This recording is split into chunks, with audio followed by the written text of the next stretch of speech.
Kätte on jõudnud kevad. Loodus tärkab. Linnud naasevad lõunamaalt. Teedel on ilmunud esimesed kaherattalised. Ja inimeste hooajaline masendus hakkab vaikselt taanduma. Ja mina lähen jälle Soome metsa istutama.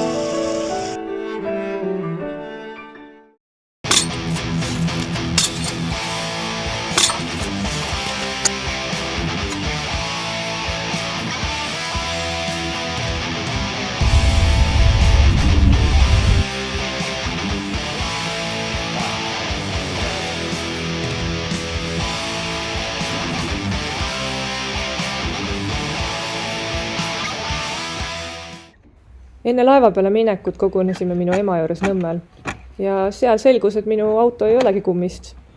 Selleks, et kõik asjad ära mahutada, pidime autost ära võtma varurehvi ja kõik muu, mis pagasniku katte all peidus oli.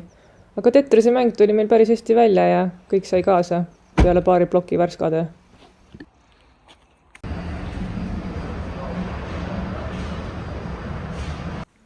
Kuna olen igal istutamisperioodil sarnast tüüpi korterites elanud, siis kohale jõudes mingit suurt üllatust ei avanenud. Kõik vajalik oli olemas.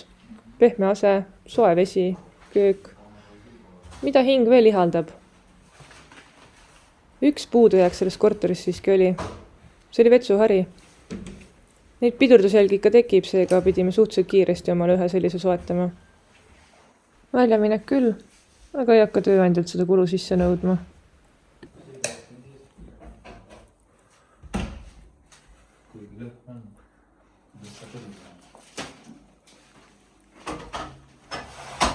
Türa seda teab siis.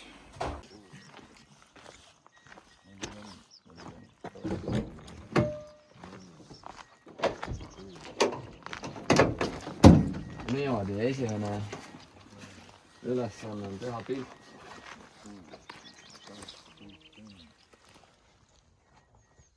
Kaunis. Filmida üles.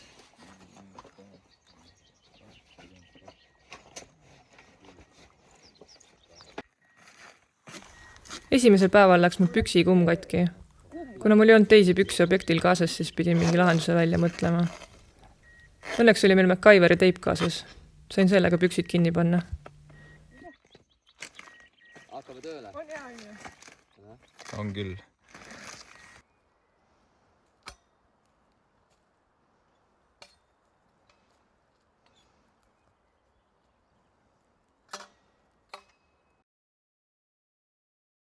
See on Martin. See on metsaistutaja. Kuule, sa segad meie filmivõtteid, ole vait. Ma näitan, sa teed valesti. Sa pead enne selle laiali lükkama. See on hea mätas. Tule filmime siin mätta juures hoopis. Nii, me oleme nüüd seiseme ühe mätta ees ja kohe Martin demonstreerib teile, kuidas siis see taim, üheaastane kuusk, jõuab siia mätta sisse. Kõigepealt siis lükkab Martin mätta natukene laiali, sisestab taime toru sisse. Nüüd siis vabastas ta torust, kuidas ma nüüd siis nimetan selle otsa. See siis vabaneb, näed, niimoodi. Tähendab jah, niimoodi. Ja siis taim siis jõudis siia mätta sisse. Nüüd ta tampis selle kinni ja 30 aasta pärast kasvab siin puu. Kõige olulisem on selle töö juures see, et sa hoiad nagu sellist ergonoomilist keha asendit, see peab olema nagu, näita Martin, kuidas sa seisad, kui sa istutad. Nagu tema puhul on väga hea see, et võta see nagu istutamisasend sisse. Näed, selline nagu ideaalne kumerus, vaata. Et ükski nagu liiges ei ole ülekoormatud, et kõik on nagu balansis, vaata, et see on ka nagu õige koha peal, et toetab siia tagumiku peale. Et ma arvan, et Martin on üks nagu ideaalne näide ühest metsaistutajast. Hästi elame, no. Aga no, kes sööb, see teeb ka tööd. Mida selle peale hakkad raha raiskama? Meil on soole. Supi siis muljon. Mida kuraadid? Meil on soole ju. Läheb kõve situmisega. Vähe või? Võtan ühe veel või? 32. 8 läheb päevas. See asi on ju vaja välja ka lasta, mis kõik sisse tuleb.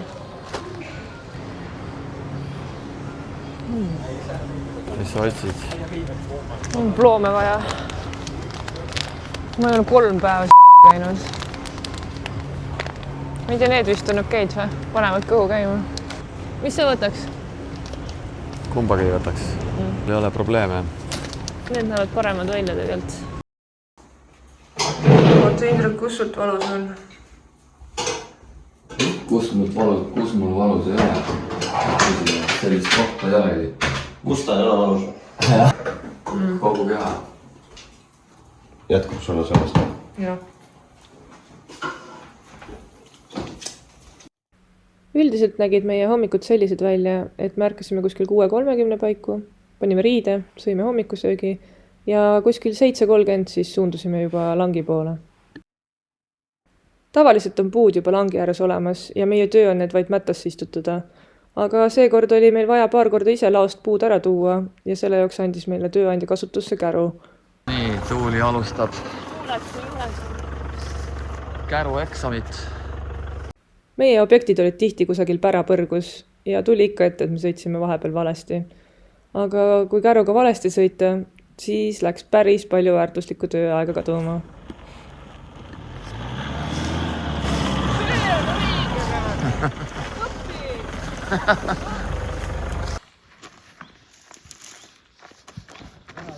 Vaata, targad peavad niimoodi, naised peavad nagu siin.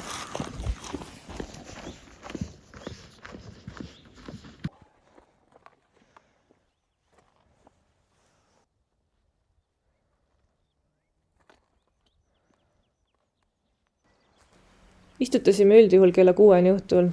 Pärast mida viisime papid konteinerisse ja suundusime koju. See oli selline optimaalne aeg, et jõudis ka natuke muud elu elada. Loomulikult läks mõnel päeval pikemalt. Ei saa ju lanki pooleli jätta ja siis me jõudsimegi näiteks kell 9 koju. Aga no, siis oli järgmine päev kontides tunda, et on pikk päev selja taga olnud.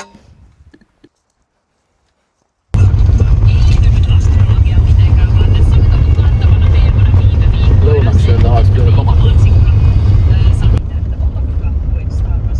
Nisus muti.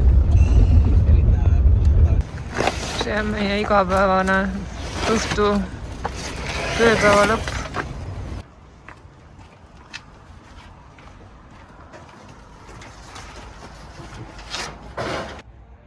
Vahet polnud, kui kaua meil langi peal läks.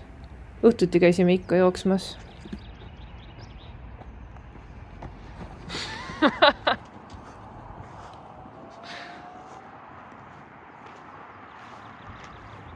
Sooda. Seal oli tegelikult puht praktiline eesmärk. See aitas kuidagi kehal paremini taastuda. Pani vere käima ja hoidis väikest sartsakust sees.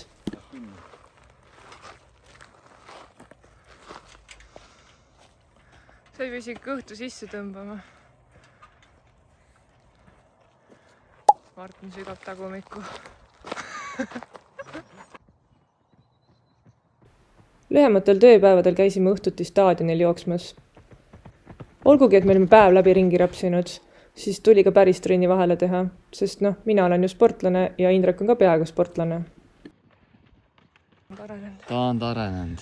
3:30 tempo juures. Järgmine. 2. Tuleb 2 midagi. Mida? Ma olen kõvem! Jess!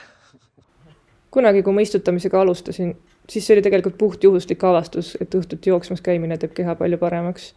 Ja nii lõpuks liitusidki kõik minuga.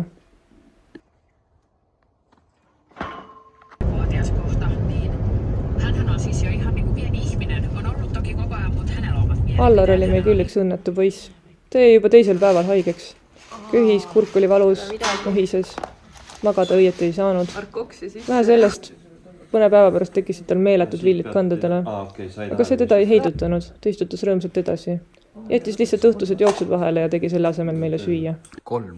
Hakkasime omakeskis Allarit kutsuma laomees nagu Nohviks. Hallo!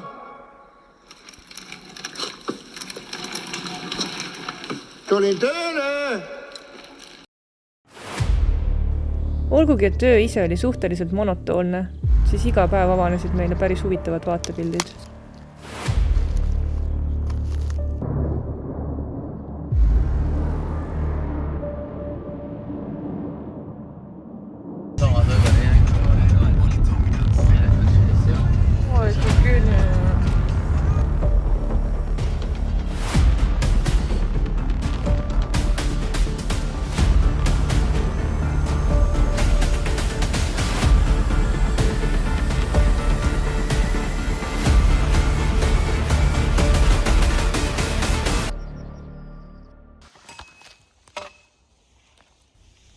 näiteks leidsime metsast linnupoja.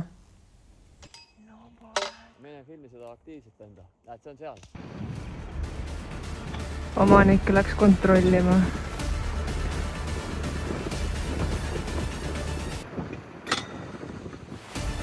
Nüüd ta laseb midagi rotti sealt.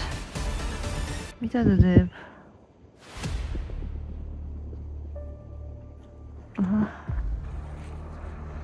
Autojuhil on ka imelik juba.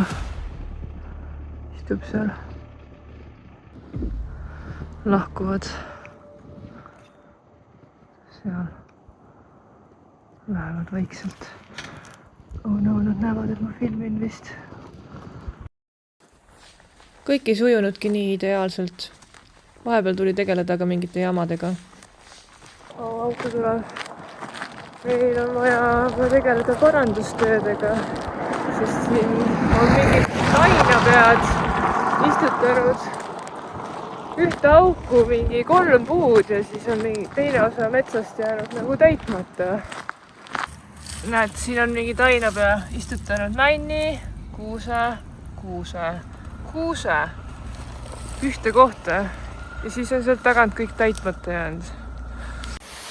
Täna on eelviimane päev. Hakkas vihma sadama. See on lihtsalt nii rõve istutada vihmaga. Poetasin ühe pisaraga.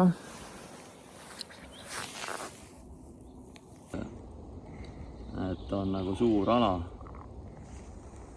Nii et hakkasime ajutama. Kas me nopime sealt üles, paneme selle otsa täis, kus mättega oleme? Õnneks me elasime kõik üle ja seda enam oskasime hinnata neid päevi, kus kõik toimis hästi. Joh seda naudingut, kui sai viimane lang tehtud. Ma tänan kõiki pikaajalise ja meeldiva koostööst siin. Allari ja Auvapalga viimane päiv. Ma panen selle sümboolselt ja 100 000 päiv läks märkast. ja kõik taimed me oleme nii korralikult selle. Juhuu! Korimatila treeninglaagri lõpp. Uhked retuusid taas kasutusse.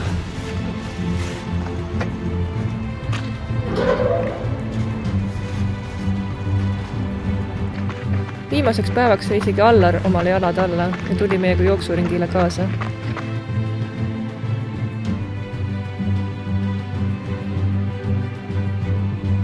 Nüüd ei olnudki enam muud teha, kui koristada ära korter ja anda üle see järgmistele töölistele.